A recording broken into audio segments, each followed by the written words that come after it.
Hi, welcome to Expansionscapes, and in this video I'm going to share with you how channeling works when it's used for creative writing. And this comes from my experience and my understanding from my practice of doing it.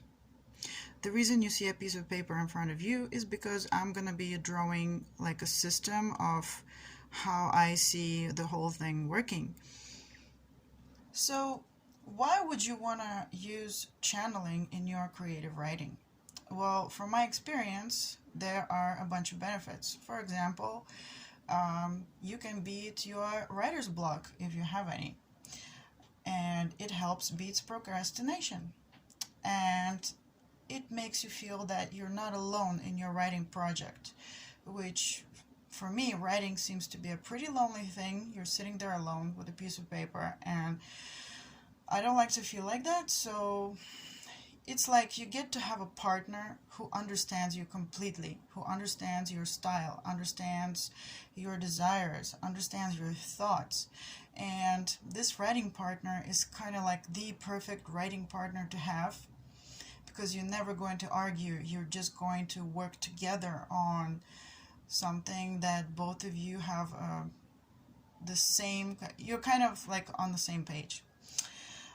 It can also be a way of finding your muse, so to speak, and it offers you a chance to unlock that subconscious level of yourself where really cool things reside, like the really, really interesting stories. It also helps me write in a really, really exciting way, something I call writer's rush. So it's that feeling when you're writing a story and you're just really, really excited, and it's almost like you feel some kind of energy going through you. You are really excited, and you start to notice things like everything is really flowing, and you start to notice that your characters are kind of just like becoming alive on the page, and they start to do things on their own. They really become alive, and they even surprise you what they're doing in the story. And it's not like even you're writing a story, but it's almost like you're reading a story, but you're reading it once you write it. So it just goes by itself so perfectly smooth, and when you have an ending, you feel, when you read the ending, you feel like, oh my god, this is so amazing. I would I would have never thought of writing this. And when you consider the ending, then you go back to the beginning, to the middle, to different parts of your story, and you start to understand more things about your story, thanks to this ending. So it just puts everything together. It's like, maybe it's like accessing a really cool computer which can really make a plan for you, when you write. And I guess it's really, really perfect for people who are what we who are what it's called pantsers. So the people who don't like to plan before they write a story, they just go ahead and write it. So it's pretty much, I guess, for people like this. It just makes writing really, really so much more interesting, really fun, really cool, and just pleasurable.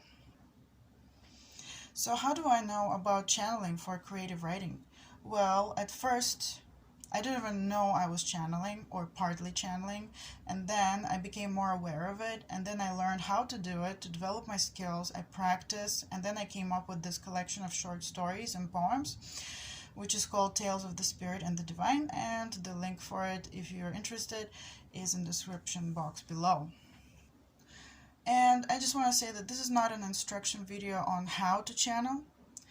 Channeling itself is quite easy, I think, to learn, and there are so many videos on YouTube on how to do it, and maybe I'll make such a video one day, but here I will just explain, in my view, in my understanding, in my perception, how it happens, or what happens, and how channeling works when you're using it for creative writing. And this information or understanding came to me throughout my life, through my personal experiences, through my journey of becoming aware of my psychic skills and abilities, and actively searching and being engaged in this kind of work. Also, seeing and knowing how this works, or at least what I have come to know of it, can make it easier to learn to channel, and it can just put things in perspective. So what is channeling? If you're watching this video, you probably already know what channeling is, but here's my general definition of it, and also for people who don't know what channeling is. So channeling is when you tune into a source of information which you are normally not consciously aware of, and without judgment, you express it using whatever means you have at your disposal, at your convenience, and at your preference, such as by drawing it, by singing it, by playing it on an instrument, by dancing it, by speaking it, by writing it in this case, and sometimes I guess you can just express it by living it. Okay, so the source of information you may be accessing is your own subconscious, your higher self, your soul, any other soul, consciousness, being, a collection of them, or any other field of knowledge or perspective or wisdom. So a natural question comes to mind: why would you channel someone else to produce a piece of creative writing you're going to put your own name on? Isn't this a kind of plagiarism? And who gets the credit? Well, if you channeled your own subconscious level or your soul, would it be plagiarism? What if you channeled one of your past life personalities? What if you channeled the soul of a desert and wrote down one of its stories? What if you channeled someone or something else altogether? These questions were my number one block to even accepting that I have been channeling so much throughout my life, and most of it I thought were my own thoughts. So where's the line between my own thoughts versus another thoughts? And how do we know who we're channeling? And can we choose who we're channeling? And does it even matter who we're channeling? So these and some of the questions like this I will be addressing while drawing this system on this paper. Okay, so I decided to draw it in steps because if I'm going to draw it and talk at the same time, it might take a really long time. So let's imagine a cloud, and it's kind of like a cloud of universal information slash love slash light. And I could, instead of slashes, I could write equal, an equal sign. Information equals love equals light. And this trinity, kind of, I experienced when I just want to explain why information, love, and light is all the same. So when I was a teenager, I had a few encounters with this universal light, kind of. And I don't know what the word for it is, but it was just like light, and the light was golden yellow like the sun, and it was also at the same time love, like unconditional love. And at the same time, when you're looking in that light, it's like it draws you in so much. You can't resist it. You're just going to want to get in there more and more and more. And you want to go towards the source of the light as much as you can. And the information part of it is that whatever questions you have, this light has all of the explanations. And the explanations are immensely complex and immensely clear at the same time. And then when you understand something, realize something, when you have a question, and the question comes from deep within. I will talk about it later, where the questions come from, what it is. So whatever question you have about life, or whatever question you have had ever in your life about anything, everything gets explained. And then naturally you get more questions, and then that gets explained as well, but in such a divine way that you get almost like a kind of a humongous pleasure Maybe you could say it's a kind of orgasm. And some people say that God is always in a state of orgasm, which that makes sense to me when I saw this light. So that's why I say that it's light plus light, and the same thing as love, and the same thing as information. That's, at least that's how I experienced it. So let's say that there's like a universal cloud of it, or maybe we can call it like primordial soup or something, of everything. So everything is available here. Everything. All knowledge from all ages, past, present. Future is a bit difficult to describe, and it's not really necessary for this example, so I'm not going to get into it. Also, some people call it the Akashic Records. And some people call it the immensity. I like that word, the immensity. And you can also see it as the creator, and you can also see it as a creation. So creator as in like the unity of this whole thing, and creation is like a myriad of separate units of creation.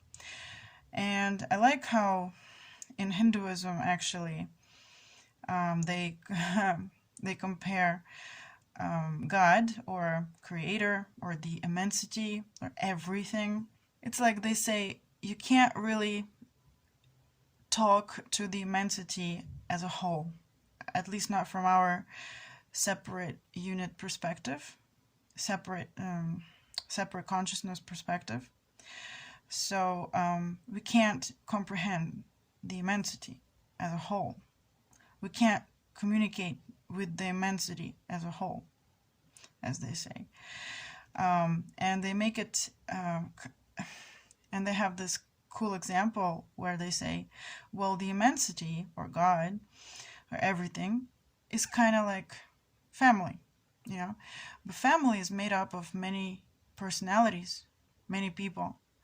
So when you want to deal or communicate with a family, you have no choice but to communicate with every single personality of the family.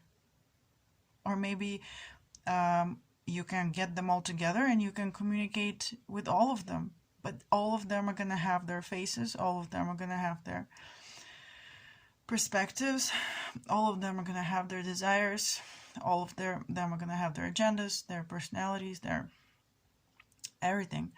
So you will not talk to the family as a unit. You have to talk to a particular personality or a group of personalities. And the same kind of here, which is like the immensity is, I don't know, I wouldn't say impossible, or maybe it seems like impossible to communicate with as a whole, but you can communicate with it when you can talk to various aspects of it, various perspectives of it.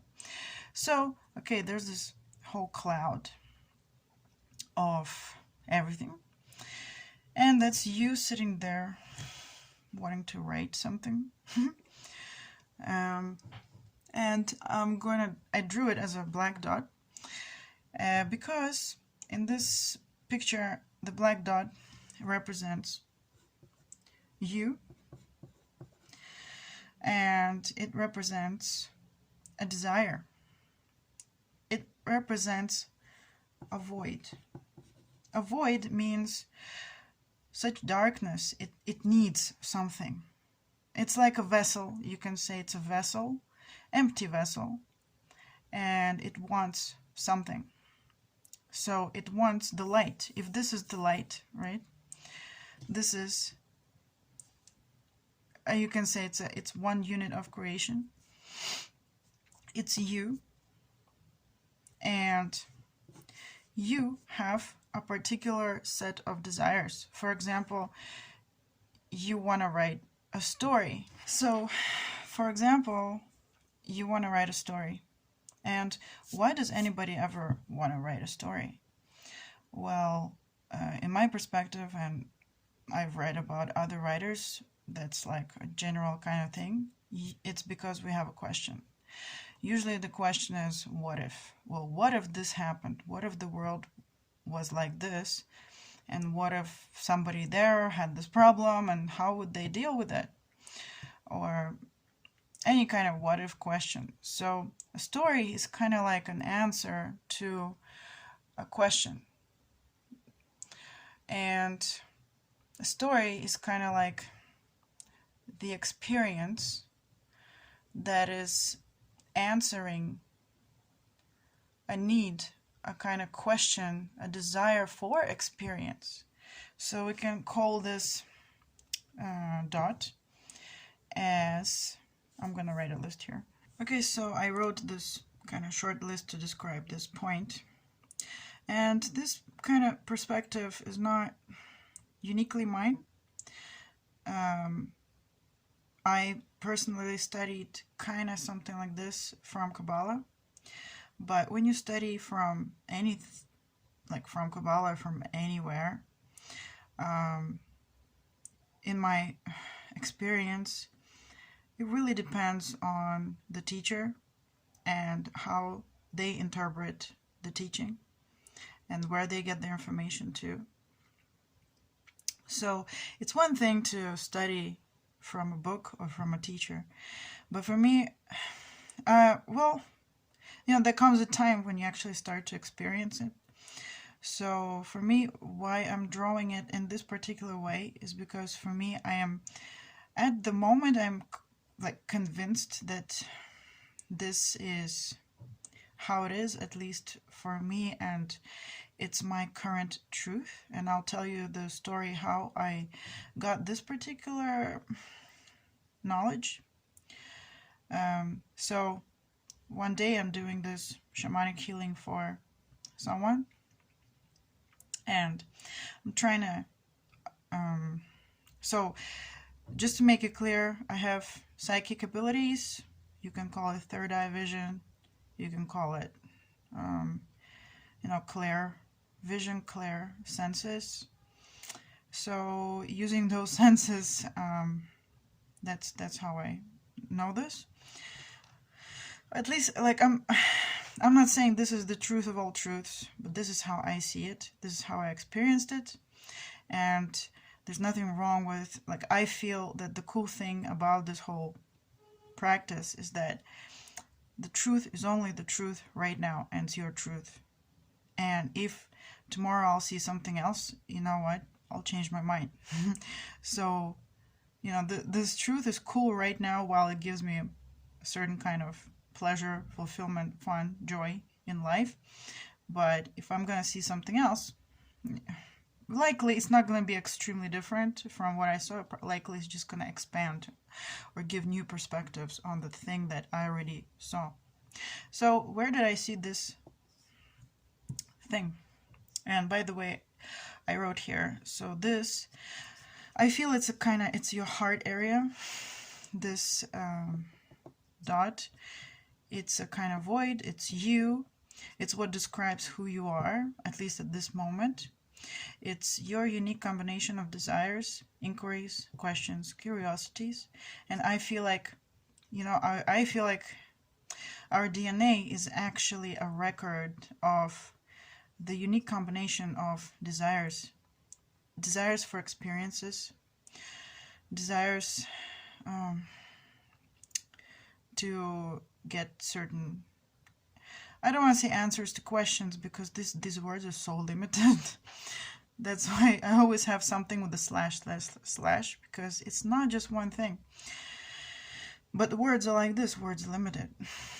So, yeah, I feel like DNA could be seen as on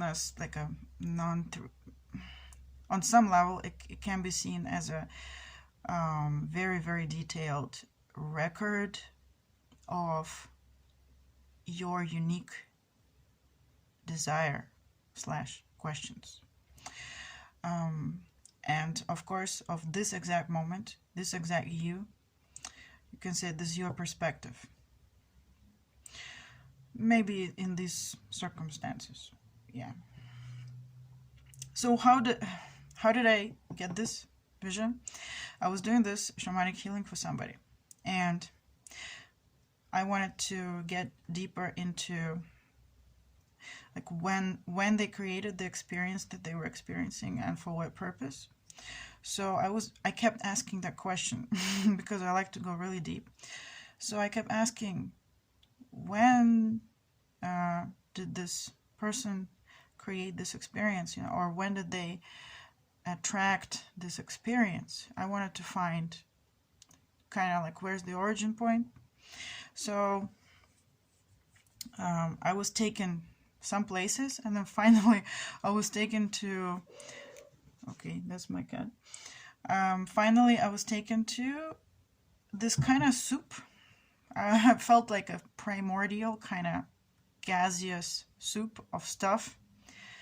And at that time it was his soul was being created. I was taken to a place and time when this person's soul was being created, and it even had particular colors in it to explain what kind of soul this is. And it was basically creating the desire. And when the soul was being created, it already saw the experiences. It was kind of creating and building the experiences the soul was gonna experience in life. And I'm not saying that we don't have free will. I'm not saying that the future is always set. This is one perspective of how you can see it. And yeah, maybe a better word would be probabilities, but I don't want to go into this future stuff. I just saw that from this cloud of primordial soup, of gases and whatever it was, I don't know, energies, colors, this soul was being created. And in this creation was kind of like picking and choosing or something, like picking and choosing and deciding on what I want, like this, what I want, what I'm interested in, what I want to experience, what I want to explore, what I want to investigate, maybe. So it's like what I am is what I want. All right. So that's why I draw this, because, and that's why I say that it's your desire, because this is how I saw that the soul was created. And in my understanding, that what is a soul? A soul is basically your unique combination, or your unique kind of desire for something. And then given that desire, you're going to manifest your experiences. You're going to manifest your life. You're going to manifest whatever you do in life, whatever you encounter. And the cool thing about this, I feel, is that your unique set of desires is like for right now. But then once you have fulfilled that unique set of desires, like I wrote here, for this exact moment, you're going to transform and you're going to change, and your desires are also going to be updated. Just like we say that DNA can also change. So your DNA can record like, okay, now we have a slightly different set of desires. So I don't know, I'm sorry I'm going so slow, but this is as fast as I can go if I want to explain this whole thing in a way that's useful for kind of like approaching channeling for creative writing. So channeling, all right, channeling. What are you going to channel? You have a desire, okay? You have a darkness, and the darkness needs the light, right? You have a question, and where I feel that when I'm channeling, I don't feel, I know it. I don't know why. I know it, that I ask very specific questions, and the more specific the question, the better is the information, and the better is the story. Because you could ask something very general, And then the story you're gonna get is it's not it's gonna be maybe more like a philosophical treatise on something. But the more specific you're gonna get with your question, the more specific of a channeling experience you're gonna get. So one advice that I would give to those who want to channel for creative writing is get really, really, really specific. And also get specific what kind of consciousness or what kind of souls would you want to ask for this channeling. I think that for beginners, it's always best just to ask your higher self for this, and ask your spirit guide, spiritual team, or if you are, or your ancestors, whatever it is that you resonate with. If you don't resonate with anything like this, you can just say, I want to channel my subconscious, that part of me that is more aware than I am right now, that's more aware of everything. Okay, so let me just share with you, for the sake of simplicity, my most recent experience of partly channeling, partly co-creating story. So maybe if you have seen my other videos, I have an interest for the runes, and I have a bunch of videos where me and my friends, we psychically connect to each rune in order, and then we get together and then we share our experiences of each rune. So I have this desire, I have this inquiry, I have this curiosity, I have this question about the runes in general. And for me, that was not enough. I had more questions, more curiosity and desire to explore the runes. So then what I did was I asked for a story. And who did I ask? And who did I ask? So I asked, I'm working on this project where for each rune I'm writing a story. And my curiosity was this. I want to see the energy of this particular rune expressed in a story. And also, I made it more specific by requesting that it's going to take place somewhere somewhere around the world tree, because of the Norse mythology, because, well, runes, Norse mythology, world tree, it's connected. I like the tree symbolism, so I asked for that for a story that would take place at this tree somewhere, and it would show me, it would express the energy of that particular room. So this was my desire, very specific, right? And the more specific you get, I feel it's the better. So I asked these specific questions, and here comes the issue of who are you going to channel. So I just asked that rune, that particular rune. I also asked the world tree. I also asked Odin. I also asked like the collective of all the runes. And I don't remember, maybe other. I always ask for the help of my spiritual team. And I don't remember, but I think others, certain other consciousnesses as well. So what I did was I sat down and I meditated with these questions in mind.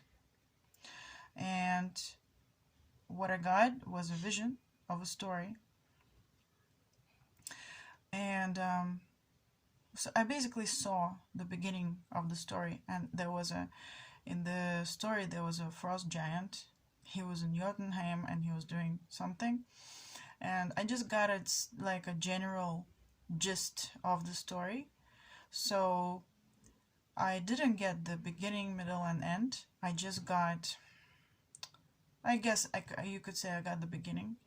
So then I sat down at the computer and I started typing, and I didn't really know exactly where it's gonna go, the story. I just knew that maybe you could say like I saw the first scene and I got a feel for it. Who is this frost giant? What does he want? What is he trying to do? Where is he? I just got the first scene, so I sat down and I started to type that first scene. And then from that scene, the next scenes followed. And that, I know that that was done by channeling.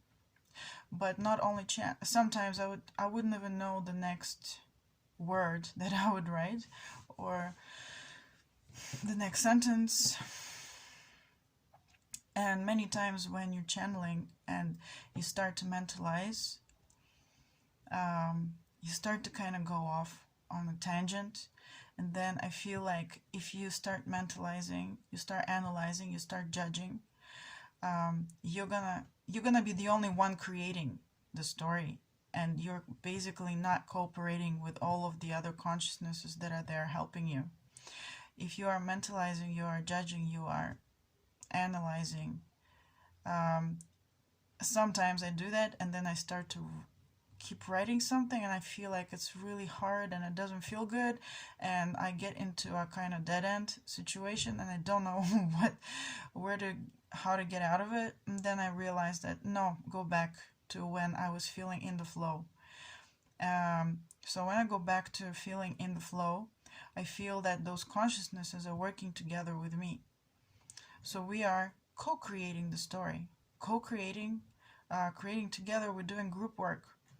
So there comes the question of plagiarism and credit. Give credit where credit is due. I feel that, if you're having a problem like I did, I didn't want to channel stories before because I thought if I'm going to write a story, it's going to be my story and it's going to be my name on the book.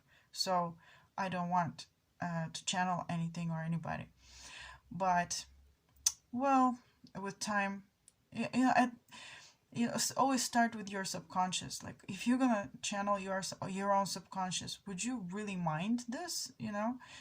No. And if you channeled some specific consciousnesses or entities, what's the problem with writing that down, like on the front page of your book, saying that these stories were created by channeling, and partly co-creation, partly your own creation.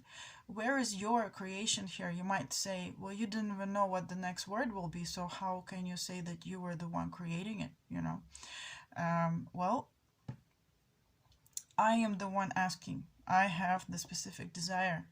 If I didn't ask, and if I didn't spend the time to meditate, to visualize it, to ask for it, to be in that state of curiosity, be in that state of desire, of my particular, DNA of desire. Nobody else has that specific desire, only I do. So this story wouldn't come about if I wouldn't ask for it. And if you would ask for exactly the same story, you'd get another story. So is it really that we have no role in this? No, we do. We have the initiatory. Is there such a word like this? We initiate the story to come to be, and it's a group work, and it feels fantastic because you are not alone. You feel that other consciousnesses, entities are talking to you and are working on this beautiful thing with you. And I mean, it makes me really feel special and loved and cared for and taken seriously and appreciated. And then the story comes out. And when I read it, I really feel that, wow, this is really the answer to my question. This is really the answer to my question. So yeah, there's co-creation, and there's also the channeling part. So this specific question, the example, you would say that this is the darkness, this is desire, this is the light. So what I did was I called for the story from this immense cloud of universal information, love and light, or Akashic records, everything there is, basically I asked it into the universe, right? So you would think that, okay, so the light comes to fill my vessel to answer, right? My specific question. But it doesn't come like, or at least doesn't feel like it comes like this one answer. It doesn't, because there's so many consciousnesses involved, and there's so much I would say memories involved, that anyway, it's not coming from one place. I feel it's coming from, it's like going shopping. You decide that you want to make dinner. Again, you're the one who's initiating the desire. I want this kind of dinner. I want this for dinner tonight. And then you go shopping, and you need to buy the ingredients.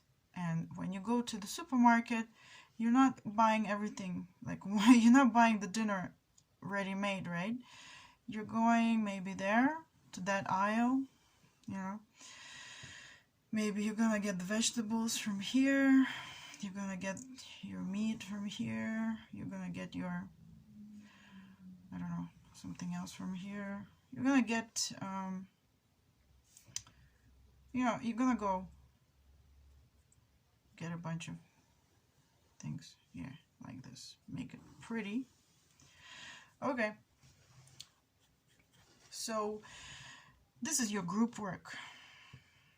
Okay, this is your group work. These are the channels, you can say.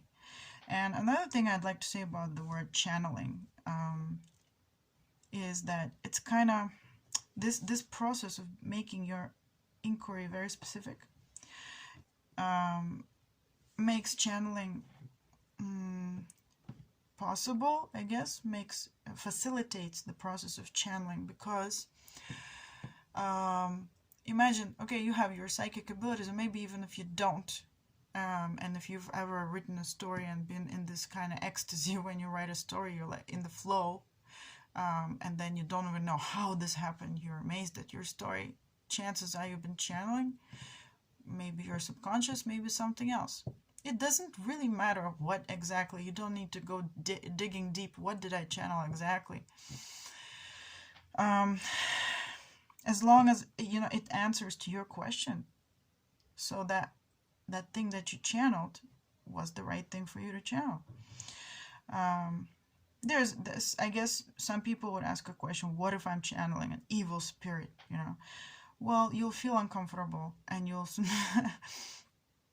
I don't even want to talk about this negative stuff, maybe later, because for me I feel like that it's not there have been instances where I have channeled somebody, or a collective of somebody's, and then they start telling me what to do, or they feed my ego. They say, well, you're special, so we would like you to channel us from now on. This is your purpose in life. This was one specific instance. This is your purpose in life. From now on, you're only going to channel us, And then I said, well, I really liked the ego boost. Like, oh, it's your something. What did they say? It's your purpose. This is what you've been getting ready for. Now you're ready, and we want to acknowledge that you're part of us. And yeah, who doesn't like to hear things like this? Then I was kind of hooked, and then they said, no, from now on, this is the only thing you're gonna do. And I felt in my heart that this is not what I wanted to do. And they said, no, but this is your purpose. So I knew exactly that. You know what? You could, it depends on you. You could like succumb to this and be like a victim, and they're gonna be your kind of abusers. They're gonna keep feeding your ego, and then the stuff that they would put out into the world probably would resonate with people, certain kind of people who would also, be on kind of like same frequency with that. But honestly, you would know. You would know. You just don't do anything you don't want to do. Only things that make you feel so excited and feel so in love with what you're doing. If it doesn't feel like you love this completely, then just say no, thanks. Okay. Where was I? Shopping. Yeah. So you got channeling. Okay, so another thing I want to talk about channeling, because I have all these lines, and these seem like to me different channels. So channeling, if you have your psychic abilities, actually everybody has psychic abilities. The problem is that we don't practice asking specific questions. So we say, let's say we even want to use our psychic abilities, develop them, but we're not asking specific questions. So what you're going to be getting is, imagine all of the channels of a radio station open at the same time, at the same volume. So you would get pretty much gray noise, like gibberish. Maybe you would get a few words here and there from different channels, but the whole experience wouldn't be meaningful at all, because everything is like a gibberish. It's like the immensity speaking to you. What? How can you understand it? So you need, like, this is a family, you need to talk to one member of family, or a group of members, or basically you need to focus only on one. You need to close everything else and open only one channel. So when you have only that one channel open, everything becomes crystal clear. Sometimes you can request not only one channel open, meaning not only one consciousness, but you can request a group. So that's like group work. Okay, it's like, shopping analogy, but also channels, a group work. So you called up these consciousnesses, perspectives, or kinds of light, and it came to you. So I'm gonna draw little lines here. It's like a direction.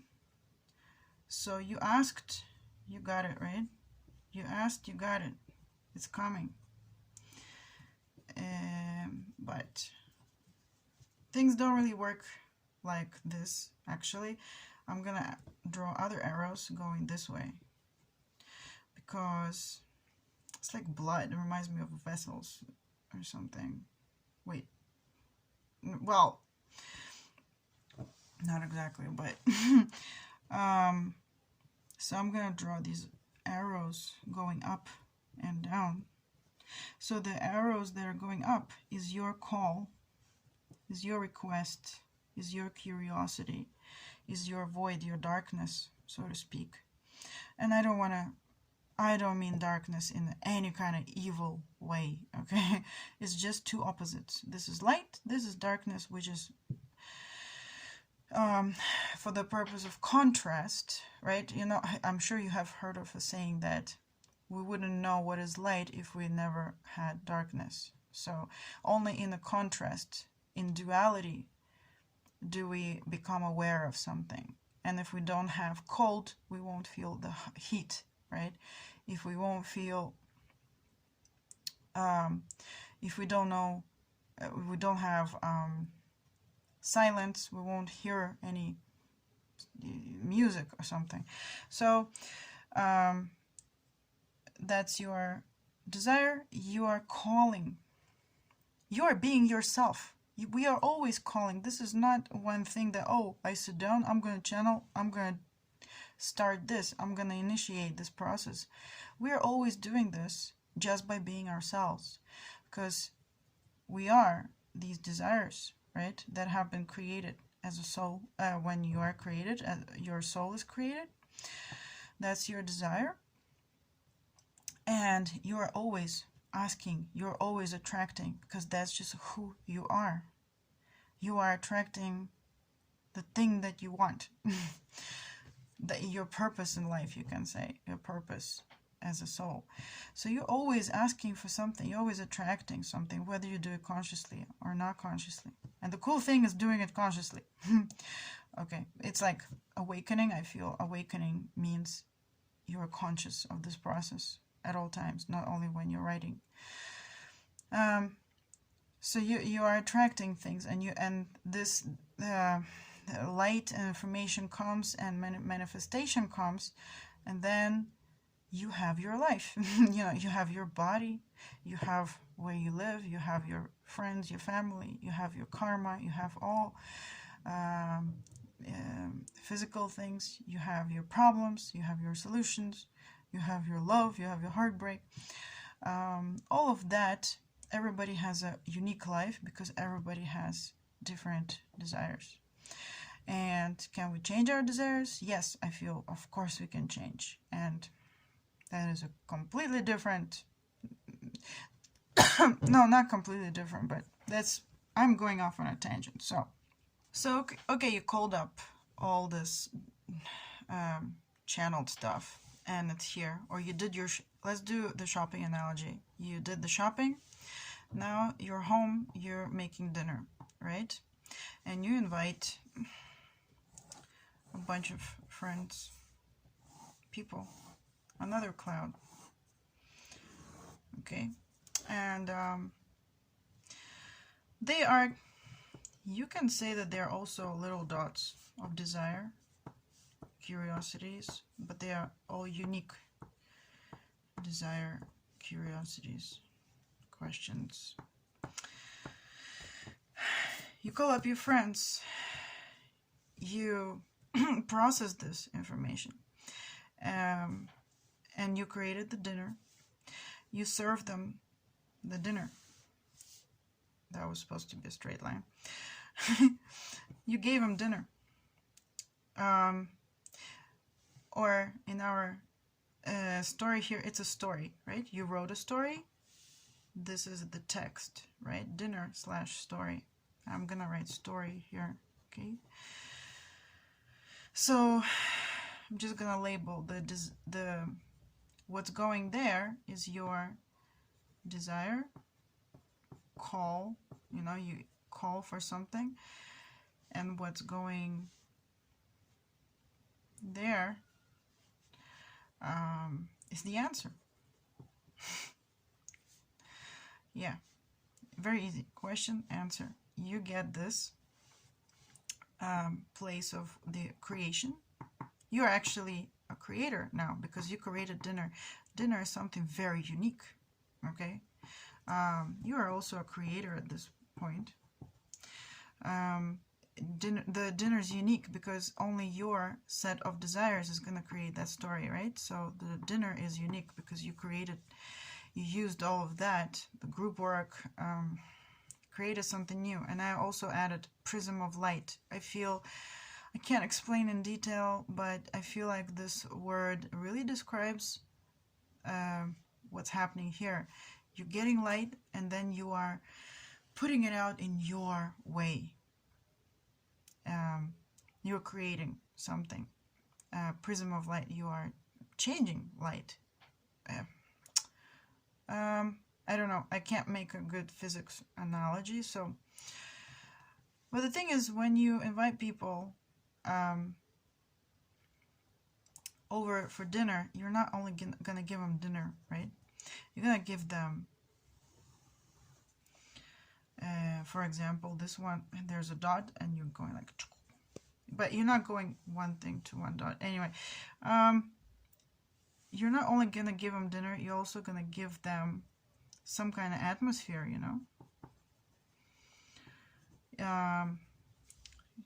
maybe your excitement. You're putting out a lot of energy.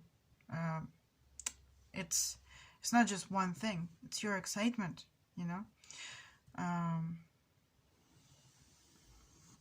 maybe your expectations.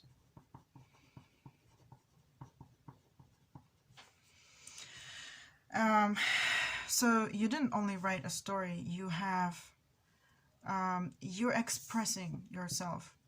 Your expression doesn't have to only be in the physical form of a story. You also have certain expectations of how that story is going to influence somebody. You have your excitement. When you put excitement into the world, you know, something changes. Atmosphere, like your attitude, you know, about what the story can do. Let's see. Okay. Maybe you have. Let's say I wrote my story, right? And I didn't only write the story by channeling, but I also share my experience of how I channel. So I put a new maybe method, you know, method of how you are doing it. Maybe you wrote a poem and you've got facts and words, but you've also got like a lot of emotions that you've placed there, right? So emotions. I could go on and on. When you create, it's not just one thing. Even your own emotions, your own feelings, they are being put out into the world. And also your new, like this is just a consequence of a story, but also these are your new desires, actually. Follow-up questions, your expectations. I'm gonna stop here because there's a lot of stuff. So this is going to your audience, right? Okay, I added some stuff here. So I added that this is a cloud of all other points or combinations of desire, like you, but also they're not like you because they are all unique, right? They are like you in a way that they have desire, but they're not like you in what desire they have. So this is, again, this is the universe, the creation, your audience. Some people who are very much like you, most probably will experience your creation directly, will read your story, okay? Read your story directly, because they may be very much, let's say, interested in a story from every room. Why not, right? So they might go to a bookstore and they might find it very interesting. They would buy it, they would read it, and they would be affected directly. Some people will never read your story. Okay, imagine people at the bookstore. Some people will never be interested in reading, stories from every room.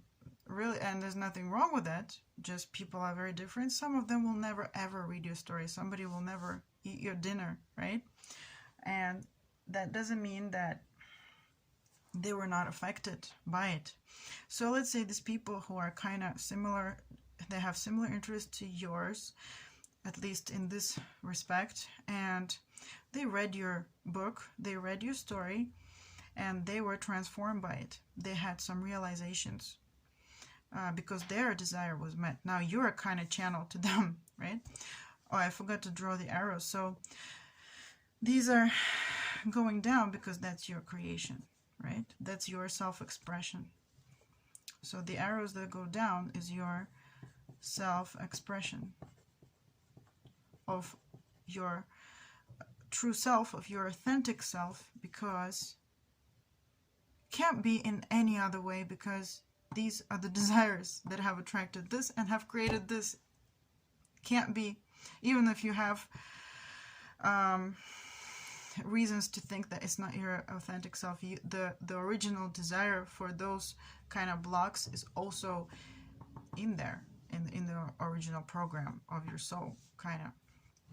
Okay, so the arrows that are going down is self-expression, and the arrows that are going up, there are also arrows going up, right?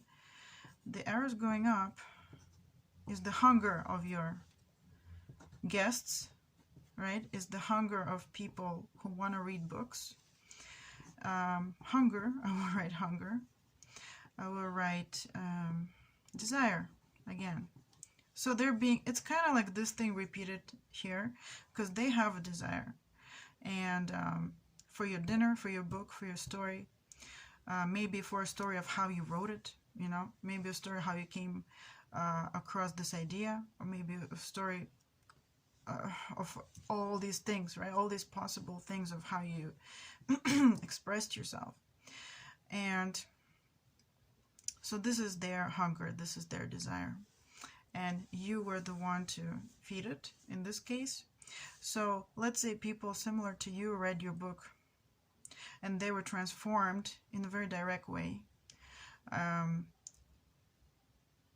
And maybe they have a friend who will never read your book, who will never read your story, who has very different desires. But let's say these guys are friends for some reason, right? So this person is transformed. Their point is gonna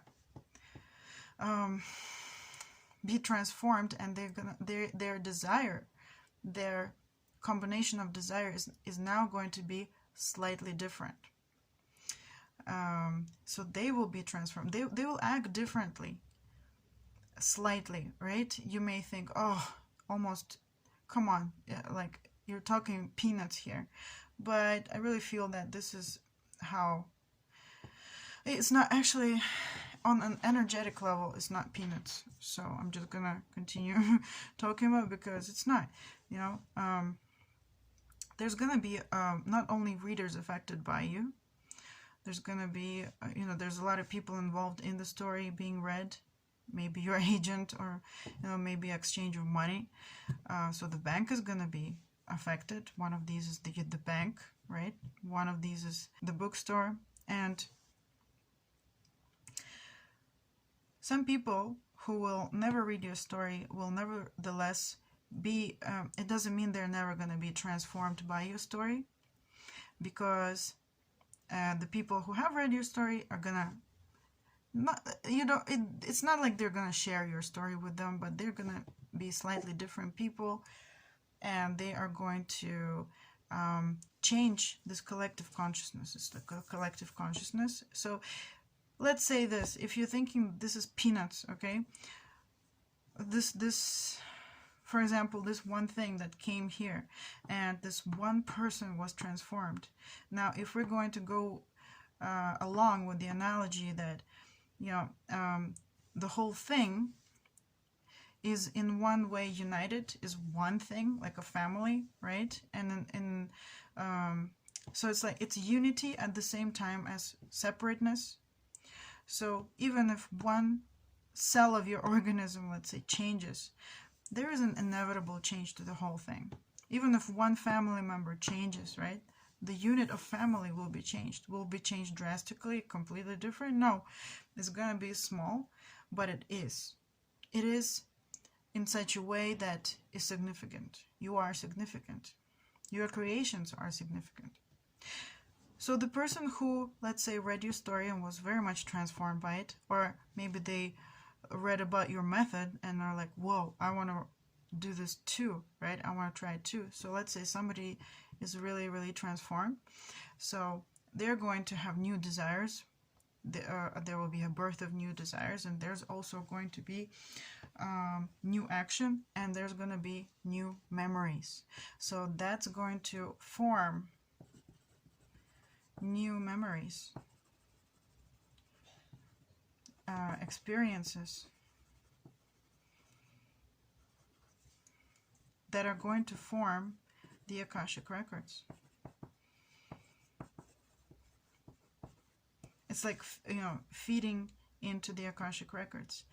And then what happens? The updated Akashic records,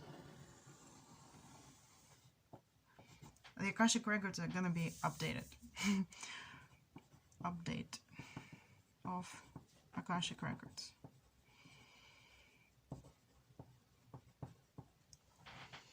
Okay, so cycle, right? And by the way, this one person who was transformed and changed may be using your method, let's say, to write other stories.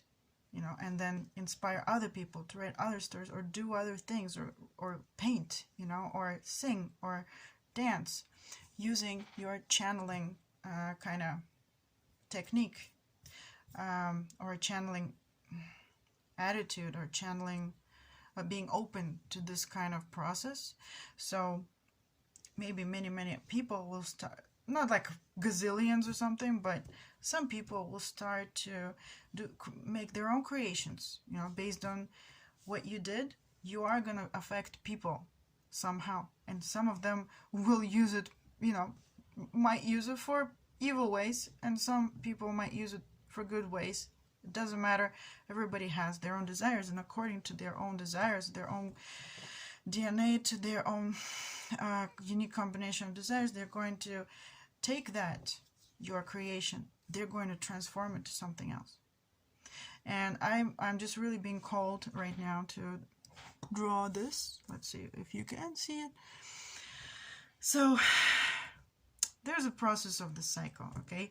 And I just can't help but drawing this now.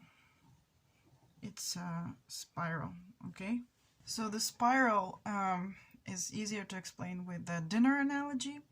So I went shopping, I created my dinner, I gave something to people, and they're giving me actually not only hunger and desire, but they're also giving me feedback, right? The feedback, according to this system, kind of goes all the way like this.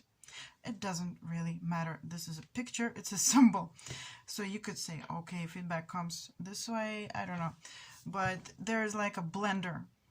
I feel like, this is a blender and goes, and you, just through the process of creation and sharing of your creation, your story, your dinner, whatever it is that you're painting, your song, your healing maybe methods or something, so you are sharing it, right? You're also getting feedback.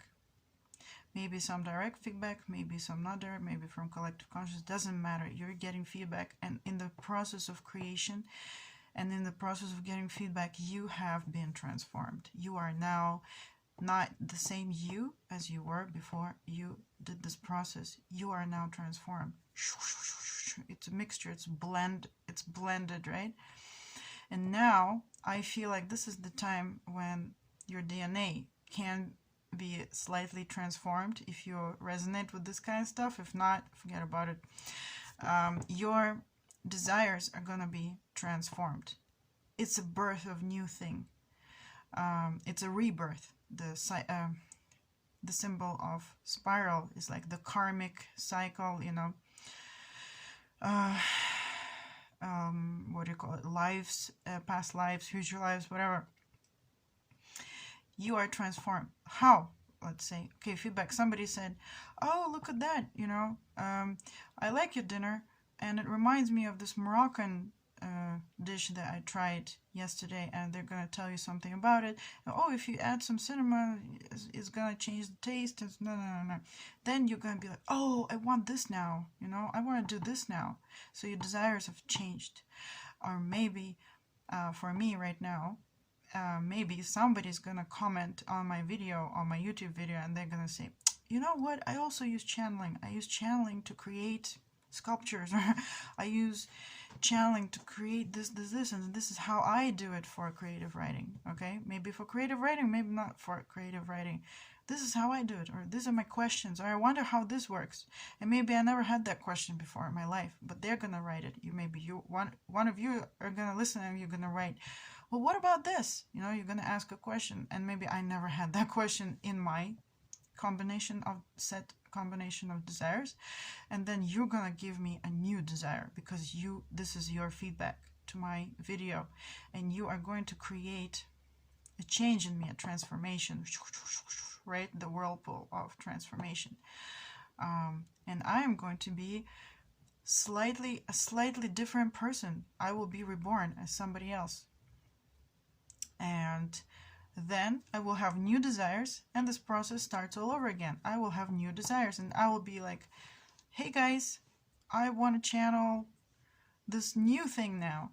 And then I'm going to get a new thing. I'm going to transform it again, create something, put it out there. and be transformed by the feedback, be transformed by the process of sharing, be transformed by creation as well. And just to kind of wrap it up,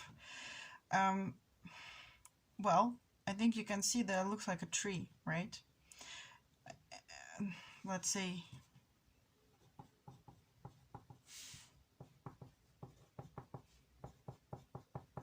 the tree of life, the symbol of, for me, actually, almost everything that I encounter, the processes that are happening in any sphere of my life, it always resembles a tree of life. Even my Akashic records, when I read Akashic records, I feel them, I see them as a tree. And my own functioning of my body, I see it as a tree. I don't know, I just see the tree everywhere. It's like, oh, it's like it permeates everything. All right, so I feel like going like this, all right? And you can look at it like this. Look, stuff you're calling, right? Stuff is going down, and then it's going there again, and this stuff is getting updated, right?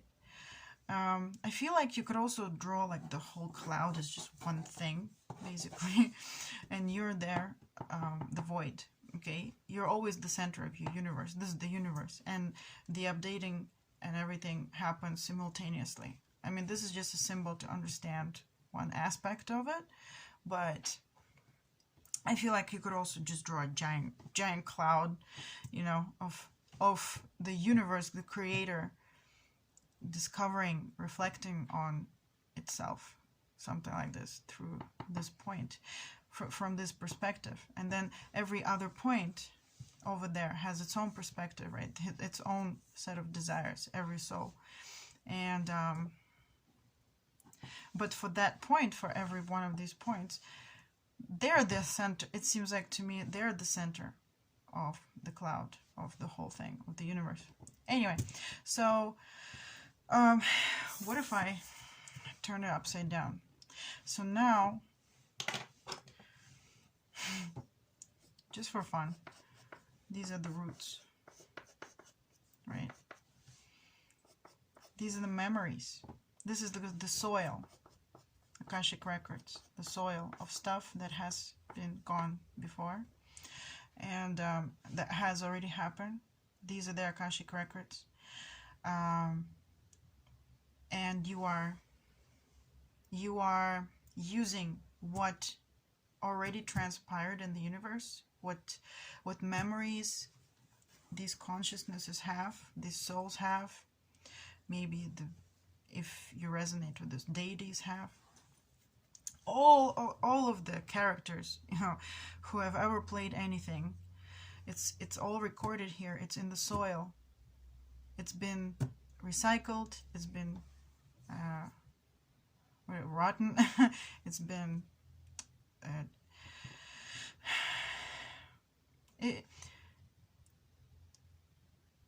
it's been recycled, and it's just there as a rich soil material.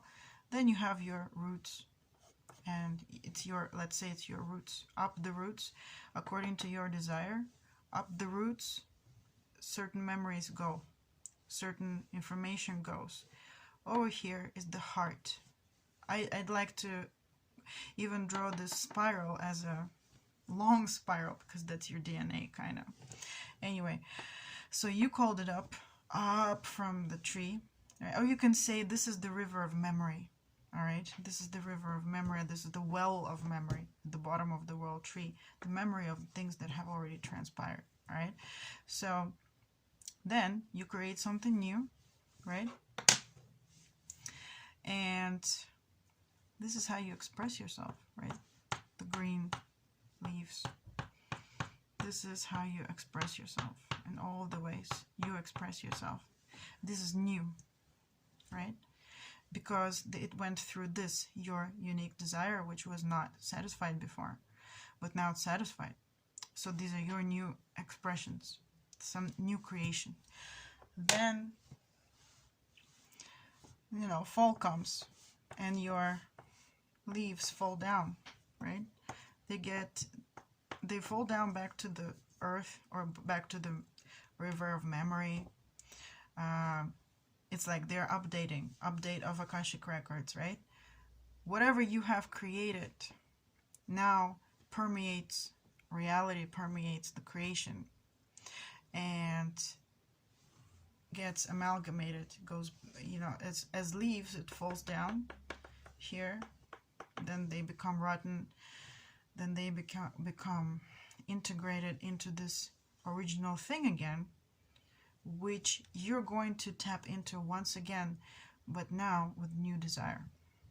So I know that this kind of went off on a tangent, not only channeling for creative writing, but I hope you like this. And I'd like to leave you with a little bit of an advice of how to make this process faster, easier. Well, just when you channel, try to not to mentalize the channeling. Mentalizing, I mean judgments, okay? Or things like, I mean, you can do that, it's your freedom of will, right? And sometimes we do it even if we don't want it, but we do it anyway. So, for example, when we write a story, we're thinking, is it sellable, right? Is it marketable? Is it gonna attract this kind of target market? Is it gonna make money? What if my mom reads it? Is she gonna think I'm sane or what? What if what if my creative writing teacher read it? What is she or he gonna think about my story, right? So we have a lot of, when we're channeling, I would say that all these fears, or in the spiritual world we call them shadows, right? Our fears, our judgments, our things that make us not our authentic selves, all of those mentalizing, prejudgment, and blocks, they tend to calcify this beautiful flow of energy, this beautiful flow of free exchange of energy, free desire. Give me this, I want this. Oh, there you go, we have it. And then creating something new, uninhibited, unclothed, all right? But if we keep having those judgments, if we keep having those fears, if we, and I feel that the reason for having writer's block, the reason for procrastination, the reason for all that stuff is because we have calcified, we have stopped the free flow of energy. We are stopping these desires to express themselves, to manifest themselves. So you're afraid, oh, what if I write this, for example, I'm gonna be judged, or somebody will not like my story, or my story will not be appreciated. I will be unappreciated. Maybe I will not, maybe somebody will criticize it so much, and maybe people will laugh at it. Maybe you haven't even created anything, right? But there's so many maybes, and they're all scary, right? Like demons or something. So by letting go of those shadows, you can refresh the flow. Because if, let's just imagine you didn't have any of those blocks, you wouldn't mentalize, you just go and freely express yourself. Would you ever find yourself in a writer's block situation? Or would you ever want to go and wash the floor or wash all the dishes you have in your house once again? Procrastinate when you have this beautiful energy flow. That would never happen. Procrastination would never happen. Writer's block would never happen. You'd be in a constant flow of production, of creation, and transformation, transmutation, and then having new desires and writing new things again. So how my interest is, how can we become more like this flow? How can we have this in our life rather than sitting there and being afraid of doing something and never even doing it, right? one way I can offer, and this is what I learned, is you can book a shamanic healing session with me where we would be working on those blocks. We would be working on those shadows. So where we could be clearing those fears, and we could how right? Well, what I can do is basically read the Akashic records, use my psychic abilities to find the origin of where you first decided that, oh, this is important to you, like where you first decided that this, to have this block, to be afraid of this, to have a belief that, oh, I can't because, what if, maybe, where it all comes from, or most of the time it comes from, or an original trauma that happened one day, and then maybe in this life, maybe in another life, maybe it's your karmic cycle to experience this kind of this, right? And so if you want to book a shamanic healing session with me where we could heal the traumas, the origin points, and we could get rid of that, and we could restore your energy flow, where you would be uninhibited, unencumbered. You would be flowing free. All right. So that's in my understanding. This is what healing is about, anyway. To be this true self, flowing easily and freely. And imagine what kind of world would that be if all of us would be this free, right? Okay, so thanks for listening, and if you have any questions, I'd love to hear them, right? If you have anything to say, just write it in the comments. I'd love to read them. And maybe you want to ask for like something else, maybe, because in my mind I have a lot of these kind of structures, and maybe you could, if you ask me, maybe I would come up with more structures. And this is my hobby. I love to understand how the world works and how the energy flows and how it functions and what our function is in this world. So thanks for listening. I hope to see you soon.